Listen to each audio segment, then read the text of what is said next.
അപ്പൊ ആഗ്രഹം ഉണ്ടായതുകൊണ്ട് കാര്യമായില്ല. ആഗ്രഹത്തെ ഫുൾഫിൽ ചെയ്യുവാൻ ഫെയ്ത്ത് വേണം. Hallelujah, hallelujah. ഞാൻ ഈ 93 ഭൂതങ്ങളെ പുറത്താക്കി തുടങ്ങി. 94 95 എൻ്റെ ആഗ്രഹം വല്ലാത്തൊരാഗ്രഹമായിപ്പോയി. കാരണം ഞാൻ പ്രാർത്ഥിക്കുമ്പോൾ എല്ലാ രോഗികളും സൗഖ്യമാക്കണം, അങ്ങനത്തെ ആഗ്രഹങ്ങളേ ഉള്ളൂ. ഞാൻ ഒരു വാക്ക് പറയുമ്പോഴേക്കും പിശാച് പോകണം. ഇപ്പം എൻ്റെ സ്വപ്നം മുഴുവൻ അതാ. ഇത് എൻ്റെ ആഗ്രഹമല്ല, ഇത് ദൈവത്തിൻ്റെ കൂടെ ആഗ്രഹമാണ്. ഹല്ലേലൂയ. ഈ ആഗ്രഹം എനിക്ക് വന്നത് അങ്ങനെയുള്ള ദൈവദാസന്മാരുടെ വീഡിയോകൾ അന്ന് ഞാൻ കണ്ടതുകൊണ്ടാണ്. ഹല്ലേലൂയ. അത് കണ്ടപ്പോൾ എനിക്ക് തോന്നി എനിക്കിതുപോലെ ആകണം. നല്ല ആഗ്രഹമാണ്. പക്ഷെ ഞാനത് അങ്ങനെ എന്ന് പ്രാർത്ഥിച്ചുകൊണ്ടായില്ല. അതിന്റെ പ്രൊസീജിയറിലൂടെ ഞാൻ കടന്നുപോയി. ഹല്ലേലൂയ. അവിടെയാണ് പറഞ്ഞത് പെർസിക്യൂഷൻ, ഫെയ്ത്ത്. Hallelujah, hallelujah. ഈ ഫെയ്ത്ത് ഫുൾഫിൽ ചെയ്യാൻ ഒരു പെർസിക്യൂഷൻ ഉണ്ട്.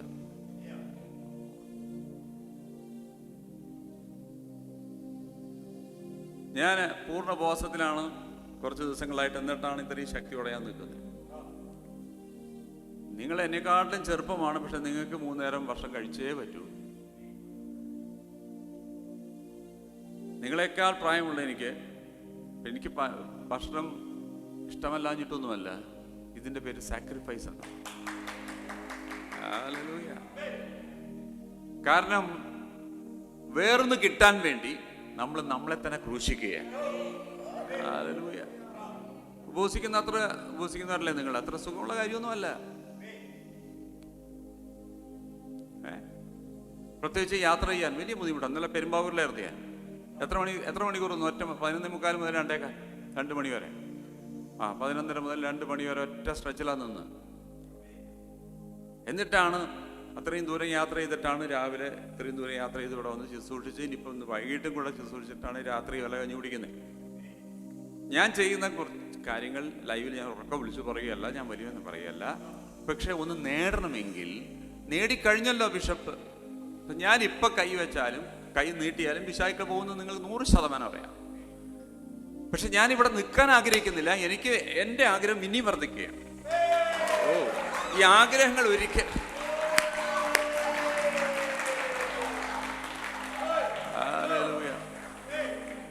ആദ്യം നമുക്ക് ഒരു 2 വീലർ വേണമെന്നൊരു ആഗ്രഹമാണ്. എനിക്കൊരു സൈക്കിളായിരുന്നു ആഗ്രഹം. എനിക്ക് കാറൊന്നും എനിക്ക് താല്പര്യമില്ല. എനിക്ക് അന്നത്തെ എൻ്റെ ബെൻസ് എന്ന് പറഞ്ഞ എൻ്റെ സൈക്കിളാണ്. പ്രാർത്ഥിച്ചപ്പോൾ ആ സൈക്കിൾ കിട്ടിയപ്പോൾ എൻ്റെ ആഗ്രഹം ഒരു 2 വീലറിനായിരുന്നു. അതായത് ഇതിന് 2 വീലറിനെ, പക്ഷെ കുറച്ചും കൂടെ ഒരു മോട്ടറുള്ള ഒരു 2 വീലർ. അങ്ങനെ വന്നപ്പോൾ എനിക്ക് മോട്ടറുള്ള സുവേഗയല്ല ലൂന. ഓക്കെ, എൻ്റെ ആഗ്രഹം അന്നേ നിന്നിരുന്നെങ്കിൽ ഇന്ന് ഞാൻ ലൂനയിലേ പോകും. എൻ്റെ ആഗ്രഹം പറഞ്ഞത് ചാർലി കറക്റ്റ് അല്ലേ? ഇതൊക്കെ ബിസിനസ് ടോക്കാ കേട്ടോ. എൻ്റെ ആഗ്രഹം ലൂണയെ ആണെങ്കിൽ ഇന്ന് ഞാൻ ലൂണയിലേ വരും ഇവിടെ. പക്ഷെ ലൂണ കിട്ടിയപ്പോൾ എൻ്റെ ആഗ്രഹം കാറിലേക്കായി. 2 ചക്രമുള്ളവരുടെ ആഗ്രഹം 4 ചക്രമുള്ളതായി.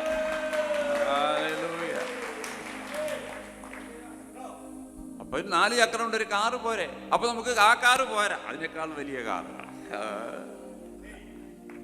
അപ്പൊ നമ്മൾ പറയും മനുഷ്യന്റെ കാര്യം എത്ര കിട്ടിയാലും തീരത്തില്ല. അത് ദൈവത്തിന്റെ പദ്ധതി. ഹല്ലേലൂയ. എങ്കിലേ നീ അടുത്ത ലെവലിലേക്ക് വളരത്തുള്ളൂ. അത് ദൈവമാണ് നിന്റെ അകത്ത് ഇൻസേർട്ട് ചെയ്തിരിക്കുന്നത്. ഈ ആഗ്രഹമില്ലെങ്കിൽ നീ തീർന്നു. ആഗ്രഹമില്ലെങ്കിൽ ഇന്നും നീ ലൂനയിലാണ്, TVS 50യിലാണ് ഇന്ന്. അതുകൊണ്ട് അത് തെറ്റല്ല. തമ്പുരാൻ പറഞ്ഞു, ഞാൻ നിനക്ക് എന്ത് തന്നിരിക്കുന്നു? ഞാൻ നിനക്ക് give you hope and a future. നിന്റെ ഭാവിയെ കുറിച്ചുള്ള പ്രത്യാശ ഞാൻ നിനക്ക് തന്നിരിക്കുകയാണ്.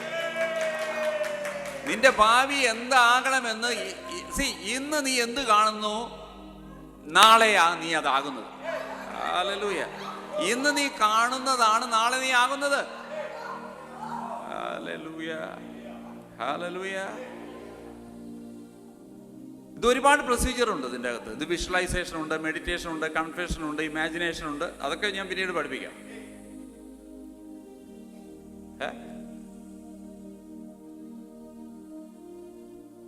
ദൈവം നടക്കാൻ പോകുന്ന കാര്യം നിനക്ക് സ്വപ്നങ്ങളിലൂടെ വിത്തുകളായി തരും. ദർശനങ്ങളിലൂടെയും ദൈവത്തിന്റെ വചനം വഴിയും നേരിട്ട് ഇടപെട്ടും പ്രവാചകൻ വഴിയുമായിട്ട് സീഡിങ് എന്നതിന് പറയുന്നത്. Seeding, God will give you seeding. നാളെ നടക്കാൻ പോകുന്ന കാര്യങ്ങളെക്കുറിച്ച് ഇന്ന് ദൈവം നിന്റെ അകത്ത് സ്വപ്നങ്ങളിലൂടെയും ദർശനങ്ങളിലൂടെയും പ്രവാചകങ്ങളിലൂടെയും ദൈവം നേരിട്ടും വചനത്തിലൂടെയും മേനയിലൂടെയും ദൈവം നിനക്ക് വിത്തുകൾ പായിത്തരും. ഇന്ന് രാവിലെ എന്നെ അയച്ചത് വിത്ത് പാകാനാണ്.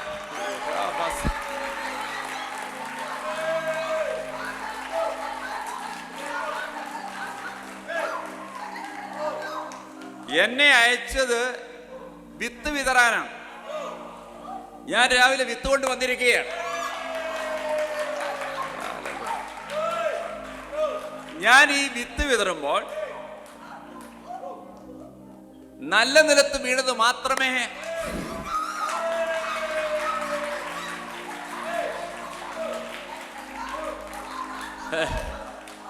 കാരണം യേശു കർത്താവ് പറഞ്ഞു, ചിലത് വഴിയറമ്പിലാവും, ചിലത് പാറപ്പുറത്താകും, ചിലത് മുള്ളിന്റെ ഇടയിലാകും, ചിലത് നല്ല സ്ഥലത്ത് വീഴും. ഈ നല്ല സ്ഥലത്ത് വീണത് മാത്രമേ ഫലം പുറപ്പെടുവിക്കത്തുള്ളൂ.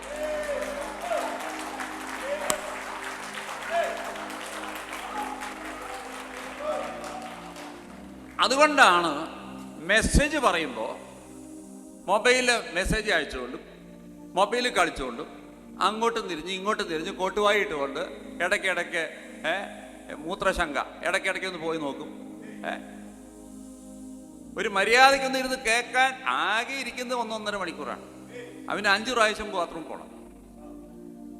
അപ്പൊ നമ്മളിവിടെ വിതയ്ക്കുന്നുണ്ട്, അത് ഇവനിൽ വീഴത്തില്ല. അവന് വീഴുന്ന സമയത്ത് അവൻ അവിടെ ഇല്ല, അവൻ ബാത്റൂമില്ല. നീ ബാത്റൂം പോകുമ്പോ ദൈവം വിത്തുമായിട്ട് അവിടെ വരത്തില്ല, ദൈവം ഈ കണ്ടത്തിലേ വിതയ്ക്കത്തുള്ളൂ. കൈ കാണിച്ച ദൈവത്തെ സ്തുതിച്ചേ.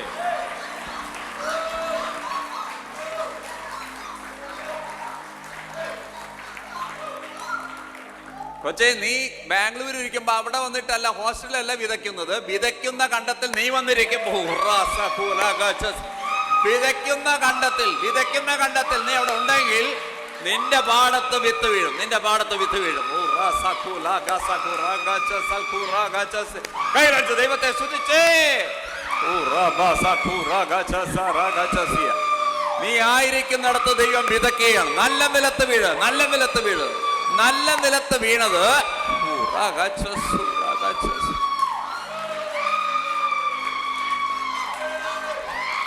എന്റെ കർത്താവേ, ഇന്ന് ഞാൻ ഒരുങ്ങി വന്നിരിക്കുകയാണ്, എന്നിൽ വിത്ത് വീഴണമേ.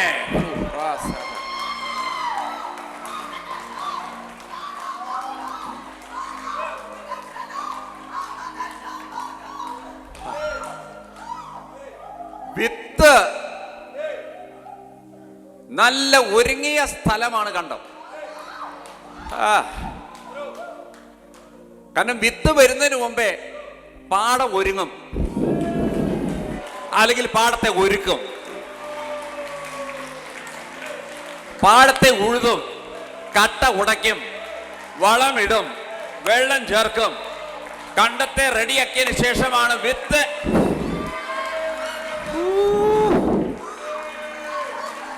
റെഡിയായ കണ്ടങ്ങളിലെ വിത്ത് വന്നിട്ട് കാര്യമുള്ളൂ, വല്ലവിടെയും എറിഞ്ഞിട്ട് കാര്യമില്ല. ഇന്നങ്ങനെ കണ്ടത്തെ ഒരുക്കിയ ആ ഫീൽഡുകളിൽ വിത്ത് വീഴും. പ്രത്യാശയുടെ വിത്ത്.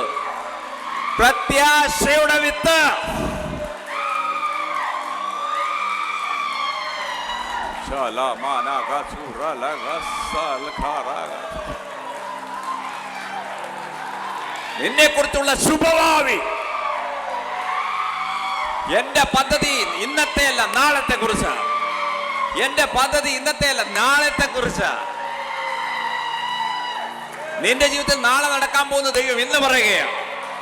അത് തകർച്ചയ്ക്കല്ല, തിന്മയ്ക്കല്ല, നിന്റെ ഉയർച്ചയ്ക്കും നിന്റെ നന്മയ്ക്കുമാണ്. ദൈവത്തിന്റെ പ്ലാന് മുഴുവനും മാതാപിതാക്കൾ കൊച്ചുങ്ങൾക്ക് വേണ്ടി നന്മയ്ക്കാണ് ഒരുങ്ങുന്നതെങ്കിൽ ദൈവം ദോഷികളായ നിങ്ങളുടെ മക്കളെക്കാൾ നല്ല ദാനങ്ങളെ കൊടുക്കുന്നെങ്കിൽ സ്വർഗസ്ഥനായ പിതാവ്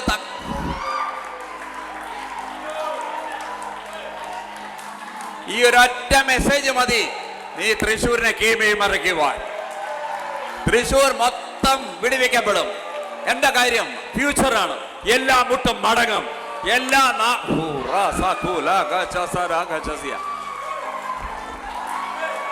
ഇന്ന് കള്ളുകുടിച്ച് നിനക്ക് എതിരായി നിൽക്കുകയും കർത്താവിനെ പള്ളു പറയുകയും നിനക്ക് എതിരായി നിൽക്കുകയും കർത്താവിനെതിരായി നിൽക്കുകയും ചെയ്യുന്നവൻ ഇവിടെ ലീഡറായിട്ട് വരും. അവൻ ആയിരങ്ങളെ നേടും. ഇന്ന് ബാറിലുള്ളവൻ നാളെ ആയിരക്കണക്കിന് ആൾക്കാരെ യേശുവിലേക്ക് നേടും.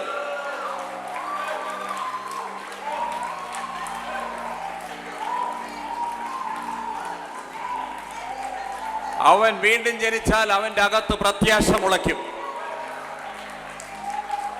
ഇന്നത്തെ സാഹചര്യം കണ്ട് തളരണ്ട. കാരണം ദൈവം ഒന്ന് സൃഷ്ടിച്ചത് ഇന്നത്തേക്കല്ല, നിന്റെ നാളേക്ക് വേണ്ടിയാണ്.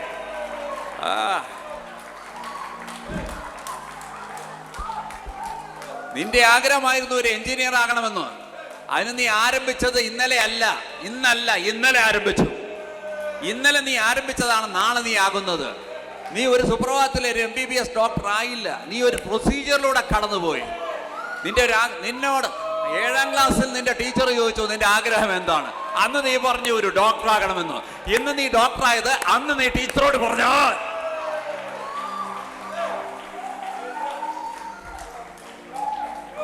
ഭൂതങ്ങളെ ശാസിക്കണമെന്നായിരുന്നു എന്റെ ആഗ്രഹം. ഇപ്പൊ എനിക്ക് മരിച്ചവരെ ഉയർപ്പിക്കണം. പ്രത്യാശ വർദ്ധിക്കട്ടെ, പ്രത്യാശ വർദ്ധിക്കട്ടെ, പ്രത്യാശ വർദ്ധിക്കട്ടെ, പ്രത്യാശ വർദ്ധിക്കട്ടെ. ഇന്ന് നിനക്ക് ഒരു ബിസിനസ്സാണ്. അതുകൊണ്ട് നീ തൃപ്തിപ്പെടരുത്. നാളെ ഒരു 5-6 ബിസിനസ്സുകളാകണം. ഇന്ന് നിനക്ക് 4 അക്കത്തിന്റെ ശമ്പളം, നീ ഒരു 7 അക്കത്തിന് വേണ്ടി പ്രത്യാശിക്ക്. നാളെ അത് നടക്കത്തുള്ളൂ. പക്ഷെ ഇന്ന് നിനക്ക് ആ പ്രത്യാശ ഉണ്ടാകണം. ഇന്ന് നീ കൂലിപ്പണിയാണെങ്കിൽ ജീവിതകാലം മുഴുവനും നീ കൂലിപ്പണിയാകാൻ ആഗ്രഹിക്കല്ലേ. ഇന്ന് നീ കൂലിപ്പണിയാണെങ്കിൽ നാളെ നിന്റെ വീട്ടിൽ കൂലിക്ക് ആളെ വെക്കുന്നവരും.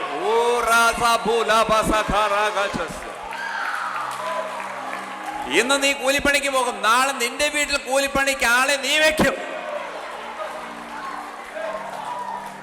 ദൈവം നിന്നെ സൃഷ്ടിച്ചത് നാളെ നോക്കി ജീവിക്കാനാ. ഇന്നത്തെ സാഹചര്യം നീ മറന്നോ? ഇന്നലകളെ നോക്കി ജീവിക്കല്ലേ. പിറകോട്ട് നോക്കി ജീവിച്ചവർ ആരും സക്സസ് ആയിട്ടില്ല. സക്സസ് ആയവരെല്ലാം മുന്നോട്ട് നോക്കി ജീവിച്ചവരാ. സക്സസ് ആയവരെല്ലാം മുന്നോട്ട് നോക്കി ജീവിച്ചവരാണ്.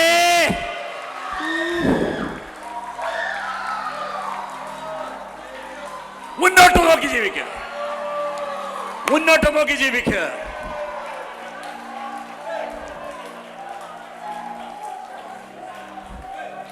നിന്റെ പഴയ അവസ്ഥ ഒരിക്കലും നിന്നെ മുന്നോട്ട് കൊണ്ടുപോകത്തില്ല. പക്ഷെ ഇന്നത്തെ നിന്റെ പ്രത്യാശ നിന്നെ നാളേക്ക്.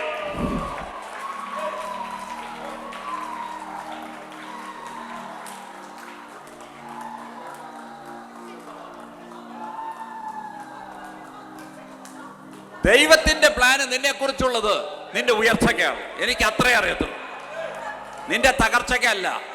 അഥവാ നീ ഏതെങ്കിലും പ്രതിസന്ധിയിലൂടെ പോയാൽ ഒന്ന് മനസ്സിലാക്കിക്കോ, നിന്റെ കണ്ടം ഉഴുതുമ്പോൾ ആ മണ്ണിന് വേദനയുണ്ട്. അതിന്റെ അർത്ഥം അതിനെ തകർക്കാനല്ല, അതിന്റെ പുറത്തേക്ക് വിത്ത് വീഴാനാ. കട്ട കുടയ്ക്കുന്നത് വേദനയാ, പക്ഷേ ആ നിലത്തെ ഒരുക്കുകയാ, നിലത്തെ ഒരുക്കുകയാ. Motivation. This is more than motivational. This is transformation.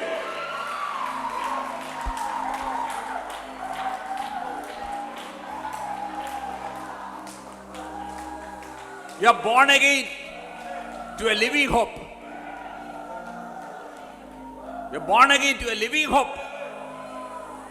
ജീവിക്കുന്ന പ്രത്യാശയ്ക്ക്. ജീവനുള്ള പ്രത്യാശയ്ക്കായി നീ വീണ്ടും ജനിച്ചിരിക്കുന്നു. ആ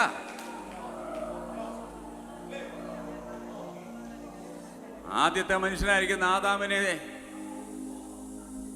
സൃഷ്ടിച്ചിട്ട് ദൈവം ആദ്യം പറഞ്ഞത് ബി ഫ്രൂട്ട്ഫുൾ, ബി മൾട്ടിപ്ലൈ. രണ്ടും നാളെ നടക്കുന്ന കാര്യമാണ്. ആദ്യത്തെ മനുഷ്യനോട് ദൈവം പറഞ്ഞത് ബി ഫ്രൂട്ട്ഫുൾ, ബി മൾട്ടിപ്ലൈ. ഈ രണ്ട് കാര്യങ്ങളും ഇന്നത്തേക്കുള്ളതല്ല, പറഞ്ഞ് നാളത്തേക്കുള്ളത്. ദൈവം നിന്റെ നാളെ കുറിച്ച് പറയുന്നത്. ഹല്ലേലൂയ. നീ നിന്റെ നാളെ കണ്ടിട്ട് വേണം ഇന്ന് ജീവിക്കാൻ. Hallelujah, hallelujah. നാളെ ഞാൻ വാഹനം ഓടിക്കുമ്പോൾ എൻ്റെ വാഹനത്തിന്റെ ടയർ കണ്ടിട്ടല്ല എൻ്റെ കാറ് ഞാൻ ഓടിക്കുന്നത്. കാറിന്റെ ചക്രം തിരിയുന്നുണ്ടോ ഇടയ്ക്കിടയ്ക്ക് ഞാൻ നോക്കാറില്ല. ഞാൻ മുന്നോട്ട് നോക്കിയാ ഓടിക്കുന്നത്. ടയർ കണ്ടിട്ടല്ല ഞാൻ ഓടിക്കുന്നത്, മുന്നോട്ട്. റോഡ് കണ്ടിട്ടാ ഞാൻ വാഹനം ഓടിക്കുന്നത്, ടയർ കണ്ടിട്ടല്ല. പ്രസന്റ് കണ്ടിട്ടല്ല നീ ഫ്യൂച്ചറിനെ പോകേണ്ടത്. പാസ്റ്റ് കണ്ടിട്ടല്ല നീ ഫ്യൂച്ചറിനെ പോകേണ്ടത്.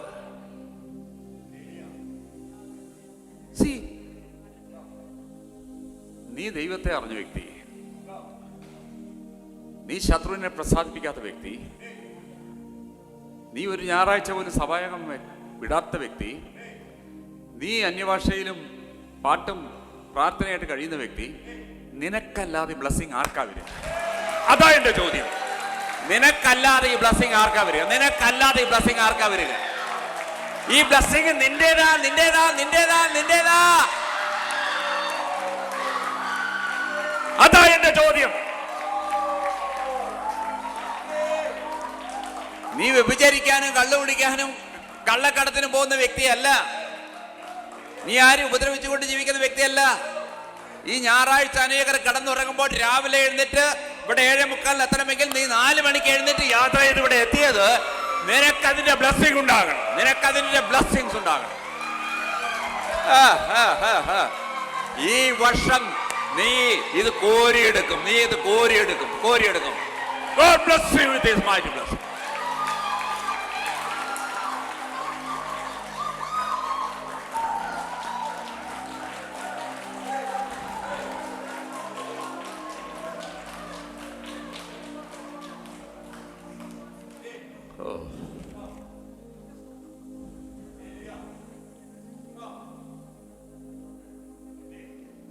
എന്റെ ആഗ്രഹം, നാളെ കുറിച്ച് നീ എന്ത് കാണുന്നു അതാ ഇന്ന് നീ. നാളെ കുറിച്ച് നീ എന്ത് കാണുന്നു അതാ ഇന്ന് നീ.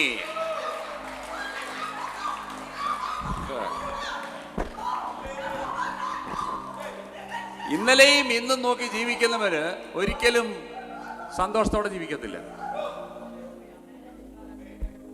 അതുകൊണ്ടാ പലരും ചോദിക്കുന്നത്, നീ എന്ത് കണ്ടിട്ടാ സന്തോഷിക്കുന്നത്? ദൈവം എനിക്ക് കാണിച്ചു തരുന്നത് കോൺഫറൻസ് കോളിലല്ല, പബ്ലിക്കായിട്ടല്ല, എന്നോട് കാണിച്ചത് എനിക്കറിയാം. ഇതിൻ്റെ അകത്തിരിക്കുന്ന ഓരോരുത്തരോടും, എന്നെ കേൾക്കുന്ന ഓരോരുത്തരോടും ദൈവം സംസാരിച്ചത് 10 പേരോട് പറഞ്ഞിട്ടല്ല, നിന്നോട് കാണിച്ചത് നിന്റേതാണ്.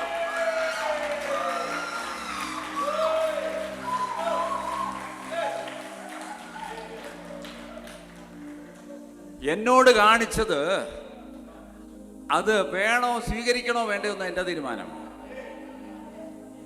അത് ഞാൻ ഒരിക്കൽ പഠിപ്പിച്ചിട്ടുണ്ട്. ഈ സീഡ് ദൈവം കാണിച്ചു തരുമ്പോൾ ഇതിന് പല സ്റ്റേജുകളുണ്ട്. 1 thought stage, 2 code stage, 3 boat stage. ഇതൊക്കെ ഹയർ ക്ലാസ്സാണ് ഞാൻ കൊടുക്കുന്നത്. ചിലപ്പോൾ നമുക്ക് ഈ ദൈവം സീഡിങ് വരുമ്പോൾ, ദൈവം വിത്ത് വിതറുമ്പോൾ അതെൻ്റേതായിരിക്കുമോ? കാരണം ഞാൻ എപ്പോഴും ദൈവം തരുമ്പോൾ എൻ്റെ ഇപ്പോഴത്തെ സാഹചര്യം നോക്കും. ഹല്ലേലൂയ. ദൈവം എനിക്കൊരു കാറ് തരികയാണ്. ഞാൻ കണ്ടു ഒരു കാറ് തരുന്നു. എനിക്കിപ്പോൾ സൈക്കിളേ ഉള്ളൂ. ഞാൻ കൂലിപ്പണിക്ക് പോകുന്ന ആളാണ്.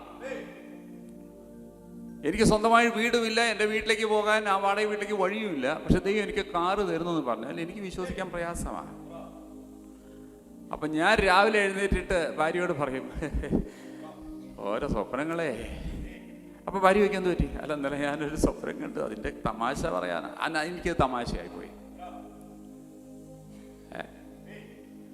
വേറൊരു കൂട്ടരുണ്ട്, നടക്കും നടക്കും.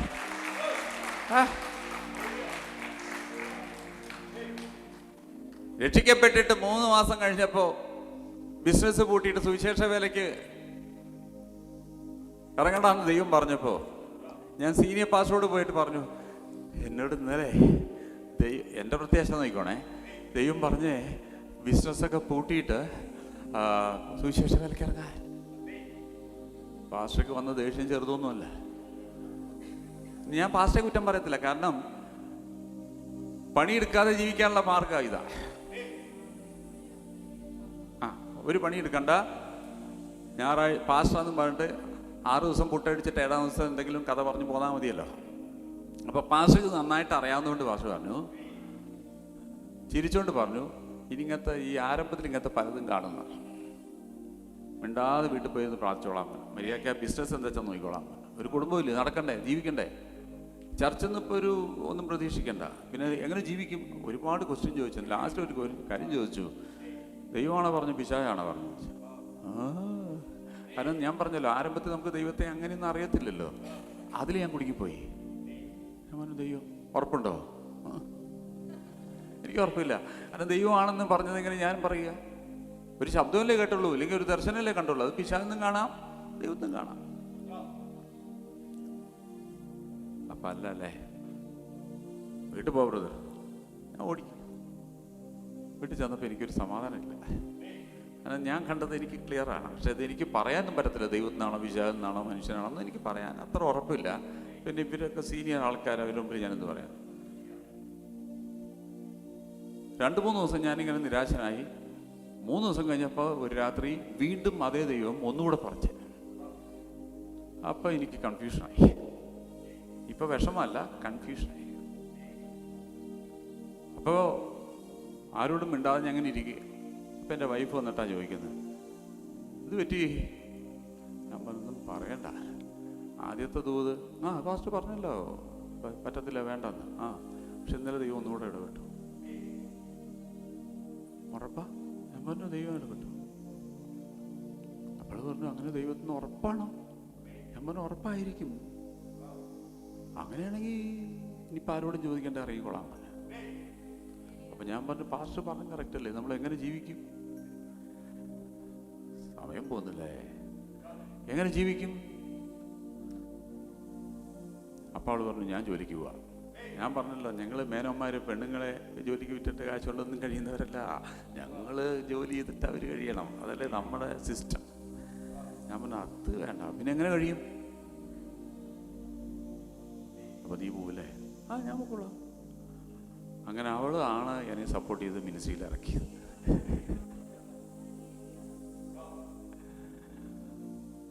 അവൾ ജോലിക്ക് പോയി. അവൾക്ക് ജോലി ഉണ്ടായിരുന്നു, നല്ല ജോലി ഉണ്ടായിരുന്ന. കല്യാണം കഴിഞ്ഞപ്പോൾ എൻ്റെ ഈ ചിന്താഗതി കൊണ്ട് ഞാൻ പറഞ്ഞു, ജോലിക്കൊന്നും നീ പോണ്ട, നീ വീട്ടിൽ ഇരുന്നാൽ മതി, ഞാൻ കൊണ്ടുവന്നെ. അപ്പോൾ ഇത് കേട്ടപ്പോൾ അവൾക്ക് സന്തോഷം, അവൾക്ക് ജോലി ചെയ്യണം, പഠിപ്പൊക്കെ ഉള്ളതല്ലേ. അവൾ പറഞ്ഞു, അവൾ ജോലിക്ക് പോയി. വേല അറിയാതെ വേലായുധം വേലയ്ക്ക് ഇറങ്ങിയ പോലെ കഴിഞ്ഞു. എനിക്കറിയത്തില്ല അത് എന്താ ചെയ്യേണ്ടതെന്ന്. സുവിശേഷ വേല ദൈവം പറയും ചെയ്തു, അങ്ങനെ ഇറങ്ങിയതാണ് ഞാൻ. ഇതിനാണ് കോട്ട് സ്റ്റേജ് എന്ന് പറയുന്നത്. നമ്മളോട് ഒരു കാര്യം ദൈവം പറയുമ്പോൾ എന്നോടായിരിക്കും, അല്ലായിരിക്കും അല്ലേ, ഞാൻ തന്നെ സമാധാനിച്ചിട്ട് രണ്ടാമത്തെ കാര്യം ദർശനം കൂടെ ദൈവം തന്നപ്പോൾ ഇത് എൻ്റേതാണെന്ന് ഉറപ്പാക്കിയിട്ട് ഞാൻ അതിനെ അങ്ങ് വാങ്ങുകയാണ്.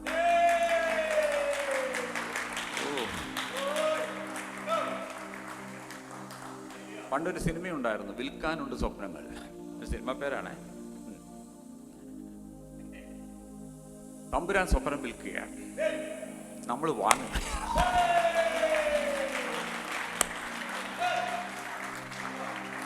വിൽക്കാനുണ്ട് സ്വപ്നങ്ങൾ, ഞാനങ്ങ് വാങ്ങി. എൻ്റെ ഭാര്യ പറഞ്ഞു, മേടിച്ചോളാം. ഞാൻ ആ സ്വപ്നത്തെ എൻ്റേതാക്കി. 92 രക്ഷിക്കപ്പെട്ട ഞാൻ 93 ആ സ്വപ്നത്തെ ഞാൻ എൻ്റേതാക്കി. അതിന് ആ സ്വപ്നത്തെ വാങ്ങുക എന്ന് പറയുന്നത്. നേരെ മറിച്ച് എനിക്കതിനെ തള്ളിക്കളയാം. കാരണം പാസ്റ്റർ പറഞ്ഞതും കറക്റ്റ് അല്ലേ? പക്ഷെ പാസ്റ്റർക്ക് പറയാൻ പറ്റൂ ഇത് ദൈവത്തിൽ നിന്നാണോ പിശാചെന്നാണോ? പാസ്റ്റർക്ക് ഉറപ്പില്ല, എനിക്കും ഉറപ്പില്ല. പക്ഷെ പാസ്റ്റർ ഒരു കാര്യം പറഞ്ഞു, ഗുണമായാലും ദോഷമായാലും അവനവൻ സഹിക്കണം. അത് പാസ്റ്റർ പറഞ്ഞ കറക്റ്റ്.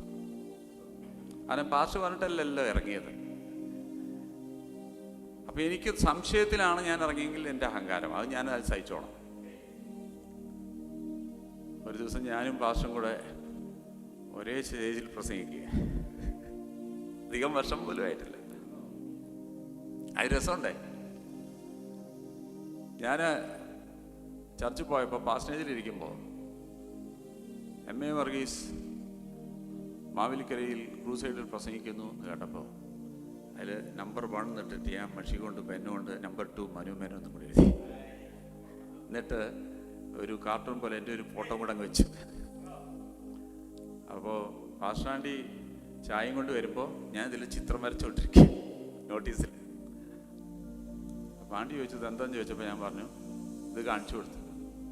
നിങ്ങളുടെ ഭർത്താവ് മാത്രമല്ല, ആൻറ്റി അവിടേക്ക് ഞാൻ ക്ലോസ് ആയതുകൊണ്ട് ഞാൻ അങ്ങനെ പറഞ്ഞു, നിങ്ങളുടെ ഭർത്താവ് മാത്രമല്ല കൂടെ ഒരു പുള്ളിയും കൂടെ പ്രസംഗിക്കുന്നുണ്ട് എന്താ. അപ്പോൾ ആൻറ്റിക്ക് അതിനെന്താ, അതൊക്കെ സാധിക്കും. ആൻറ്റി പാവ. ആൻറ്റി പറഞ്ഞു അതൊക്കെ സംഭവിക്കും, എനിക്ക് വിശ്വാസമുണ്ട് എന്ന് പറഞ്ഞിട്ട് ആൻറ്റി അങ്ങ് പോയി. അപ്പം ആൻറ്റി സംസാരിച്ചുകൊണ്ടിരിക്കുമ്പോൾ പാസ്റ്റർ കയറി വന്നു. അപ്പോൾ എന്താ അപ്പോൾ ആൻറ്റി എൻ്റെ ഇത് പറിച്ചിട്ട് പാസ്റ്റർ കാണിച്ചു കൊടുത്തു. പാസ്റ്റർ എന്താന്ന് ചോദിച്ചു. അല്ല നിങ്ങൾ മാത്രമല്ല മനുപതറും കൂടെ ശുശ്രൂഷിക്കുന്നു എന്ന് വരച്ചു വെച്ചിരിക്കുകയാണ്. പാസ്റ്റർ ഒന്ന് ചിരിച്ചിട്ട് അവിടെ ഇരുന്ന് വേറെ കാര്യങ്ങളും പറഞ്ഞങ്ങ് പോയി. പക്ഷേ 1.5 വർഷം കഴിഞ്ഞപ്പോൾ അതേ മാവേലിക്കരയിൽ ഒരു നോട്ടീസ് വന്നു. 1 മനുമേൻ 1 വർഗീസ് 2 മനുമേനെ.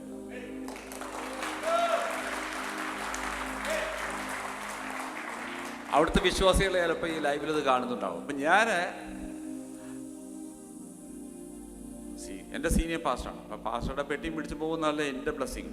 ഞാൻ അത്രയും പ്രതീക്ഷിച്ചിട്ടു. അല്ലാതെ പാസ്റ്ററുടെ ഒപ്പമാണ് ഞാനൊന്നും എനിക്ക് അന്നും തോന്നിയിട്ടില്ല, ഇന്നും തോന്നിയിട്ടില്ല. എന്നാൽ അവരുടെ മുമ്പിൽ ഞാനൊന്നുമല്ല. അപ്പോൾ ഞാൻ ഇരിക്കുക സ്റ്റേജിൽ. പകൽ മീറ്റിംഗ് നടക്കുക. പകൽ പാസ്റ്റർ കാര്യമായിട്ട് ക്ലാസ് എടുത്തുകൊണ്ടിരിക്കുക. അപ്പോൾ ഞാൻ നോട്ടൊക്കെ എഴുതിയിട്ട് താഴെ ഇരിപ്പുണ്ട്. എന്നെ സ്റ്റേജിൽ ഇരുത്തിയിട്ടുണ്ട്. 2ാമത്തെ ആൾ ഞാനല്ല, ഇരുത്തിയിട്ടുണ്ട്. അപ്പോൾ എനിക്ക് 2ാമത്തെ ദിവസം പോയാൽ മതി, അത് അഹങ്കാരമാണെന്ന് വെച്ചിട്ട് ഞാൻ പാസ്റ്ററുടെ കൂടെ തന്നെ നേരത്തെ ചെന്നു. അപ്പോൾ പാസ്റ്റർ പ്രസംഗത്തിൻ്റെ ഇവിടെ പറഞ്ഞു ഈ മനുഷ്യൻ കണ്ടോ എല്ലാവരുടെയും കൂടെ. മനു എന്നോട് വന്ന് എന്നെ ദൈവം വിളിച്ചിട്ടുണ്ടെന്ന് പറഞ്ഞപ്പോൾ എനിക്ക് ഉറപ്പില്ല. ഇന്ന് ഞാൻ പറയാം ഇവനെ ദൈവമാണ് വിളിച്ചത്.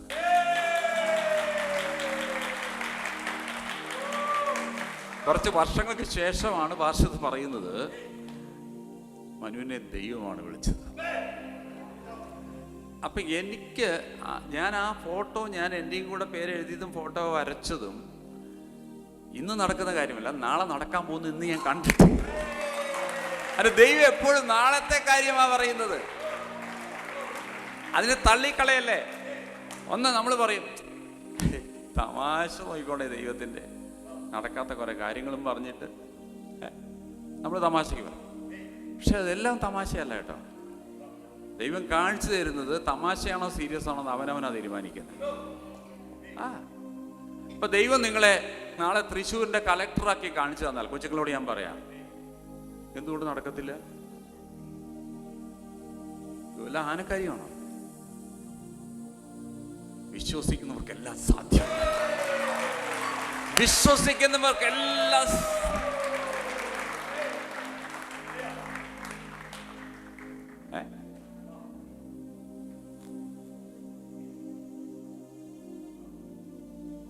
എന്താ അസാധ്യം? ഒന്നുമില്ല. വിശ്വസിക്കുന്നവർക്കെല്ലാം സാധ്യം. ദൈവത്തിന്റെ ആദ്യത്തെ സ്വഭാവം നിനക്ക് ആഗ്രഹങ്ങൾ തരികയാണ്. ഹല്ലേലൂയ. ആ ആഗ്രഹത്തെ പുറത്തെടുക്കുന്നത് വിശ്വാസം.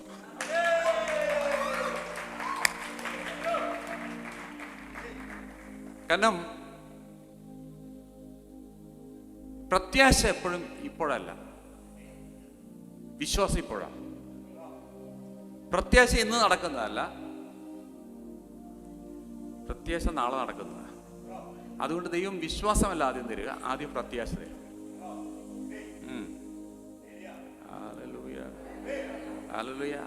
അതിനും വിശ്വാസം, അതിന് പ്രത്യാശയില്ലാതെ വിശ്വാസമില്ല. വിശ്വാസം വേണമെങ്കിൽ പ്രത്യാശ വേണം. പ്രത്യാശയാണ്. ഇപ്പോൾ കേക്ക് ഉണ്ടാക്കുമ്പോൾ അതിൻ്റെ പ്രധാനപ്പെട്ട ഇൻഗ്രീഡിയൻ്റ് എന്താ? കളറാണ്. കേക്ക് ഉണ്ടാക്കുമ്പോൾ എന്താ അതിൻ്റെ പ്രധാന ഐറ്റം? മൈദയാണ്. ആർക്കും നിങ്ങളാരും കേക്ക് ഉണ്ടാക്കിയിട്ടില്ല? പകേ ഗോതമ്പോ തൈര മുട്ട മൈദയുണ്ട് അല്ലേ? മൈദയുണ്ട്, മുട്ടയുണ്ട്. അയ്യോ, പഞ്ചസാരയൊക്കെ അതിൻ്റെ ഇൻഗ്രീഡിയൻസ് അല്ലേ? നീ ഉണ്ടാക്കാറുണ്ടാ? ഇവിടെ ആരും ഉണ്ടാക്കിയിട്ടില്ലേ? ഇൻഗ്രീഡിയൻസ് ഒരുപാടുണ്ട്. ഓക്കെ, അത്രയ്ക്കും പോണ്ട. സാമ്പാറിന്റെ മെയിൻ സാധനം ഏതാ? അതെങ്കിലും പറ. തൃശ്ശൂർ സാമ്പാറിന് ഒരുപാട് ഇൻഗ്രീഡിയൻസ് ഉണ്ട്. ഏതാ?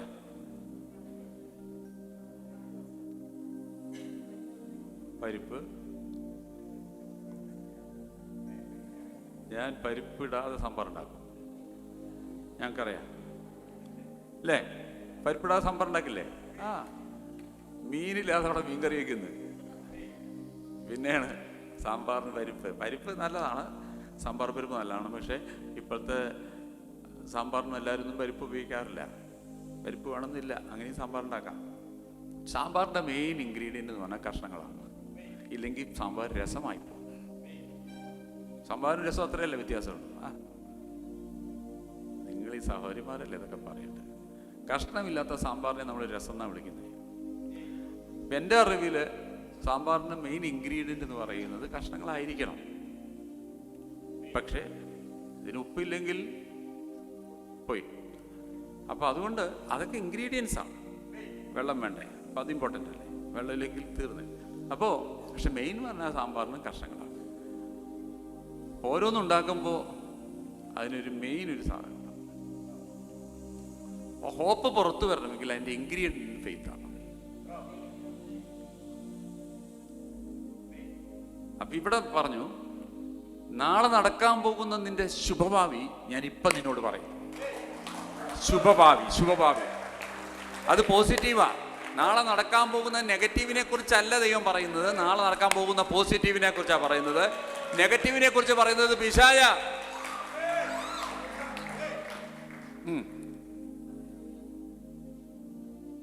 ദൈവം കാണിക്കുന്നതല്ല നെഗറ്റീവല്ല, ദൈവം കാണിക്കുന്നതെല്ലാം പോസിറ്റീവാ. അത് മുറുകെ പിടിക്കും. തോൽവി കാണിക്കുന്നത് ദൈവമല്ല. വാഴ കുലയ്ക്കുന്നത് ദൈവം കാണിച്ചതാണ്, പക്ഷെ അത് ഒടിഞ്ഞു പോകുന്നത് ചെറുത്താൻ കാണിച്ചത്. ഇനി അഥവാ ദൈവം നിനക്കത് കാണിച്ചു തന്നിട്ടുണ്ടെങ്കിൽ അത് പ്രാർത്ഥിച്ചിട്ട് അത് നീ ജയമെടുക്കാൻ വേണ്ടിയാണ്. അതിന് ദൈവം കാണിച്ചു തരുന്നത്, ശത്രുവിന് ഇങ്ങനെ ഒരു പ്ലാൻ ഉണ്ട് കേട്ടോ മോനെ, അതൊന്ന് സൂക്ഷിച്ചോ എന്ന് ദൈവം വാണിംഗ് തരും. That is different.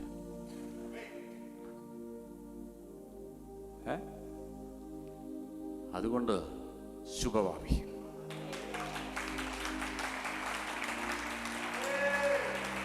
നിങ്ങൾ ഈ ചർച്ചിൻ്റെ അകത്ത് വരുമ്പോൾ നിങ്ങൾ കാണേണ്ടത്, ഇതിൻ്റെ അകത്ത് ഇരിക്കാനും നിൽക്കാനും സ്ഥലമില്ലാതെ വണ്ണം ജനം കടന്നു വരണം. ദൈവം നിങ്ങളെ അനുഗ്രഹിക്കും. ഇതാണ് ദൈവത്തോടും ദൈവവേലയോടുള്ള സ്നേഹവും ആത്മാർത്ഥതയും.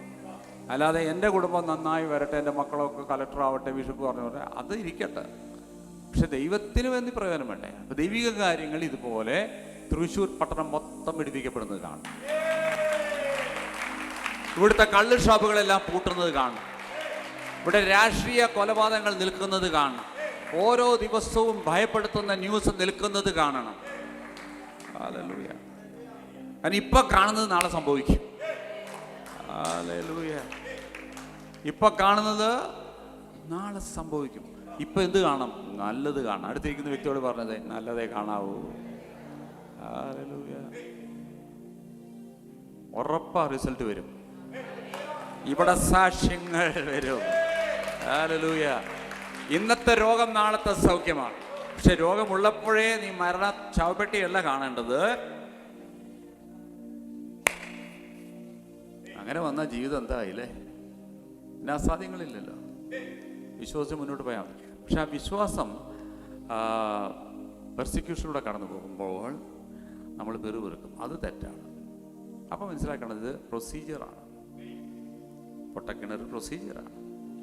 ചന്തയിൽ നിർത്തുന്നത് പ്രൊസീജിയറിൻ്റെ ഭാഗമാണ്. പോത്തിഫറിൻ്റെ ഭാര്യ കയറി പിടിക്കുന്നത് പ്രൊസീജിയറിൻ്റെ ഭാഗമാണ്. നിന്നെ വീഴ്ത്താൻ നോക്കുകയാണ്. ഹല്ലേലൂയ. ഈ പോത്തിഫറിൻ്റെ ഭാര്യയോടല്ല നമുക്ക് ദേഷ്യം. ശത്രു കൊണ്ടു ഇട്ട് നോക്കുകയാണ്, ഇവൻ വീഴുമോ എന്ന്. പക്ഷേ ഞാൻ എൻ്റെ ശുഭഭാവി നോക്കി ഓടുകയാണ്. എൻ്റെ ശുഭഭാവി നോക്കി ഓടുകയാണ്. ഒരു പ്രലോഭനങ്ങളിലും ഞാൻ വീഴുകയില്ല. അതുകൊണ്ടാ യേശുവിനെ നോക്കുക.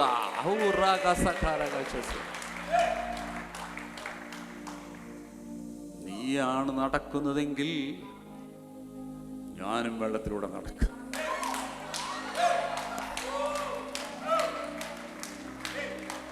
അർദ്ധരാത്രി കൊടും നടുക്കടലിൽ യേശു കർത്താവ് നടന്നു വരുമ്പോഴേ യേശു കർത്താവിനോട് പറയാ, നീയായിരുന്ന, നീയാണെങ്കിൽ ഞാനും നടക്കും. എനിക്ക് ഇഷ്ടപ്പെട്ടത് എന്തറിയാം? യേശു കർത്താവ് പറഞ്ഞു, വരിക. യേശു കർത്താവ് പറഞ്ഞു, വരിക വരിക വരിക വരിക വരിക എന്നുള്ള കർത്താവാണ് വരാൻ പറഞ്ഞെങ്കിൽ പിന്നെ നീ എങ്ങനെ ജീവിക്കുന്നു നോക്കണ്ട. വിളിച്ചവൻ വിശ്വസ്തനാണ്. കർത്താവാണ് വിളിച്ചതെങ്കിൽ വിളിച്ചവൻ വിശ്വസ്തനാണ്, നടത്തും അന്ത്യത്തോളം. വരിക എന്ന് പറഞ്ഞപ്പോഴേ വലതുകാല് വെച്ചങ്ങ് ഇറങ്ങി വള്ളത്തിൽ നിന്ന് വെള്ളത്തിലേക്ക്. എന്നിട്ട് വല്ല കോൺക്രീറ്റ് തറയിലൂടെ നടന്നു പോകുന്ന പോലെ കടലിൽ പത്രോസ് നടന്നു പോകുന്നു.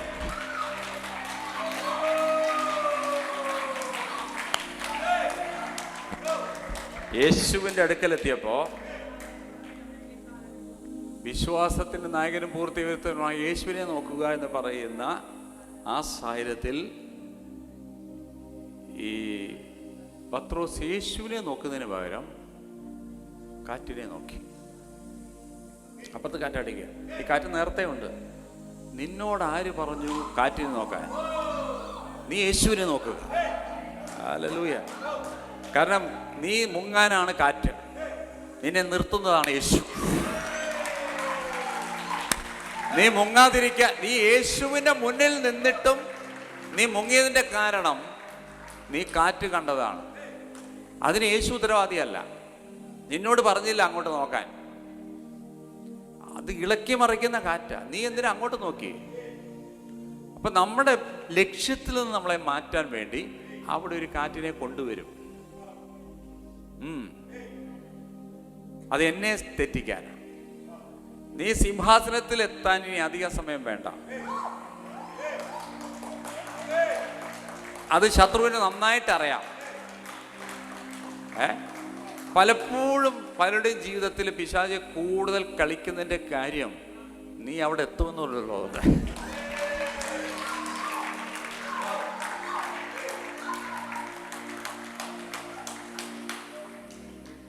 8ാം ക്ലാസ് കഴിഞ്ഞ് 9ാം ക്ലാസ്സിലേക്ക് കയറി. അടുത്തത് 10ആണ് യോസേഫിന്, സിംഹാസനമാണ്. അത് ശത്രുവിന് നന്നായിട്ട് അറിയാം. ഇവൻ ഇങ്ങനെയാണ് പോകുന്നതെങ്കിൽ ഇവൻ അവിടെ കയറിയിരിക്കും. അവൻ അവിടെ കയറിയിരുന്നാൽ എൻ്റെ പദ്ധതി പൊളിയും.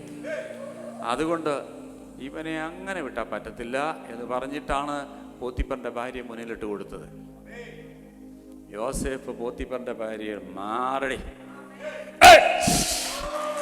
ഒരു പ്രലോഭനങ്ങളിൽ എന്റെ സ്വപ്നത്തെ കൊല്ലാൻ ഒരു കള്ള് ഷാപ്പിനും ഒരു പെണ്ണിനും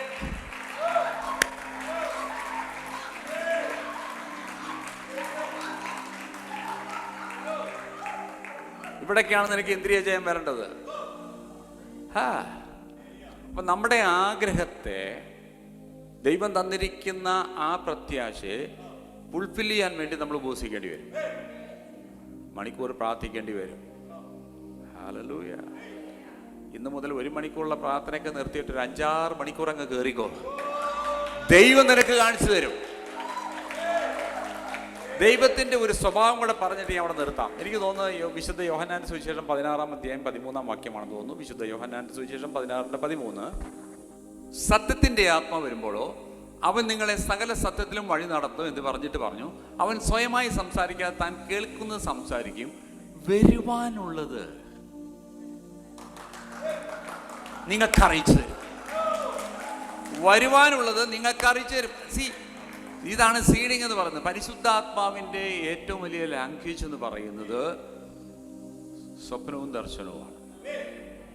അപ്പൊ നിനക്കൊരു ദർശനം തരുമ്പോ യോസേഫിന് കിട്ടിയതുപോലെ നിനക്കൊരു ദർശനമോ ഒരു സ്വപ്നമോ അല്ലെങ്കിൽ സീഡിങ് എന്ന് പറഞ്ഞ ഒരു വേർഡ് വഴി വരും. ദൈവം നേരിട്ട് ഇടപെടാം, ഇല്ലെങ്കിൽ ഇന്ന് പ്രഭാതത്തിൽ ഇടപെട്ട് കാണും.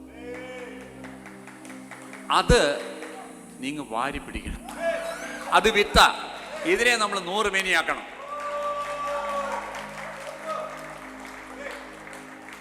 അതുകൊണ്ട് ഓരോ ഞായറാഴ്ചയും വരുമ്പോ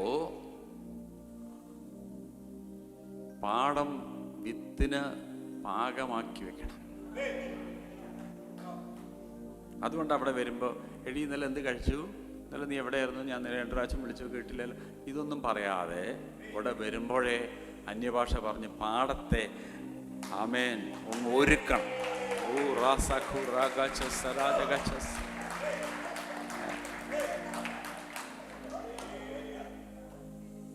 നാളെ ഒരു ശുഭഭാവി വേണ്ടവർക്കാണ്, അല്ലാത്തവർക്കതൊന്നും വിഷയമല്ല.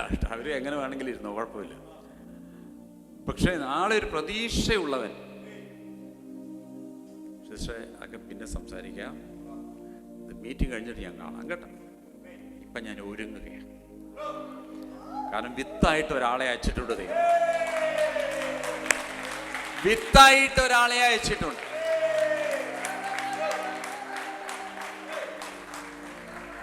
പണ്ടൊരു ദൈവദാസൻ പറഞ്ഞു, നിന്റെ ജീവിതത്തിലെ ഏറ്റവും ഇമ്പോർട്ടൻ്റ് ആയിട്ടുള്ള വ്യക്തി എന്ന് പറയുന്നത് നിന്നെ ഒരു ലെവലിൽ നിന്ന് അടുത്ത ലെവലിലേക്ക് നയിക്കുന്നവനാണ്. അതിനാ എന്നെ അയച്ചത്. നിന്നെ ട്രാൻസ്ഫോം ചെയ്യിക്കുന്ന ഒരു വ്യക്തിയാണ് നിന്റെ ജീവിതത്തിലെ ഏറ്റവും വലിയത്. Hallelujah. Wonderful God, mighty in deeds, glory to his name. Thank you.